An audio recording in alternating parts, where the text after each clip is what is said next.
শেখ হাসিনা মাঝে মাঝে কিছু সনদ জাহির করেন, বক্তব্য দেন। কয়দিন আগে বলছেন সাংবাদিকদের সামনে প্রেস কনফারেন্সে যে তিনি আমেরিকার মতো পুলিশদেরকে যদি অর্ডার দেন তাহলে এই দেশের কি হবে।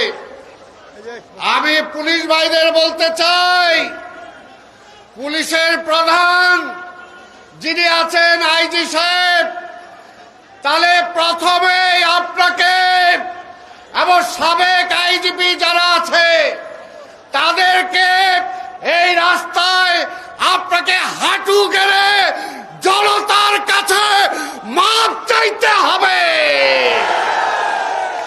আমেরিকায় দেখেছেন সেখানে কিভাবে আমাদের কালো মানুষের উপর অত্যাচার করার কারণে সেখানকার পুলিশের প্রধান রাজপথে হাঁটু গেড়ে জনতার কাছে মাপ চেয়েছে। তাহলে বলেন আপনি, আমাদের আপত্তি নাই, চিন্তা করে দেখেন পুলিশরা রাজি হবে কিনা। আমরা তো বলছি এক সময় আসবে এই শেখ হাসিনা বলবে আমি তো পুলিশরা অর্ডার দেইনি এইগুলি করার। এক সময় বলবে আমি তো অর্ডার দেইনি এদেরকে গ্রেফতার করার, পুলিশ করছে, পুলিশ জানে। তাই এখনো সময় আছে পুলিশ ভাইরা, জনগণের পুলিশ হন। শেখ হাসিনাকে ভয় পায় না, আল্লাহকে ভয় পান। শেখ হাসিনাকে ভয় পাইলে মাত্র এখানে কয়েক মাস কয়েক বছর, রিজাইন করলেই শেষ। ওই যে দেখেন না আপনাদের এক আইজি রিজাইন করে চলে যাওয়ার পরে কিছু ফুটফাট কাগজে আইতেছে, এখনো কি শেখ হাসিনা তার পক্ষে কিছু বলছে? বলে নাই। তাই ভাইরা আমার আজকে বলতে চাই, দেশটাকে কারাগারে রূপান্তরিত করেছেন। এই সমস্ত কারাগারে কি বিএনপির নেতা কর্মীরা ভয় পায়? ভয় পায় না। আজকে মা দিবস, আপনারা জানেন আগামী 2 দিন পরে সারা বিশ্বে মা দিবস। আমার মাকে আজকে জেলে রেখেছেন, তার কি অপরাধ?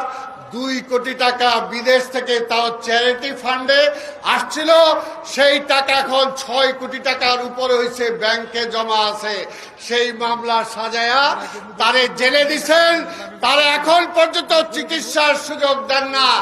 আজকে এই পুলিশদেরকে বলবো, বিচার বিভাগকে বলবো, আপনাদের আওয়ামী লীগের নেতা সাবেক মন্ত্রী, এই পুলিশের সাবেক মন্ত্রী, স্বরাষ্ট্রমন্ত্রী মখা আলমগীর একটা ব্যাংক নিছিল শেখ হাসিনার থেকে। ওই ব্যাংকে আমাদের এই পরিবেশের উপরে যে বাইরের থেকে টাকা আসে, সেই টাকা সেই ব্যাংকে ট্রান্সফার করছিলেন। ওই ব্যাংকও খেয়ে ফেলাইছে, টাকাও খেয়ে ফেলাইছে। আজকে মখা আলমগীরে ধরেন না কেন? বলেন আইনের শাসন আছে, মখা আলমগীরে ধরেন না কেন? আজকে ন্যাশনাল ব্যাংক, আজকে ওই আওয়ামী লীগের দরবেশ আছে একজন, সে আজকে এত টাকা লোন নিছে, এত টাকা করতে ব্যবসাও লাগে না, টিভিও লাগে না, তার চেয়ে বেশি টাকা নিছেন।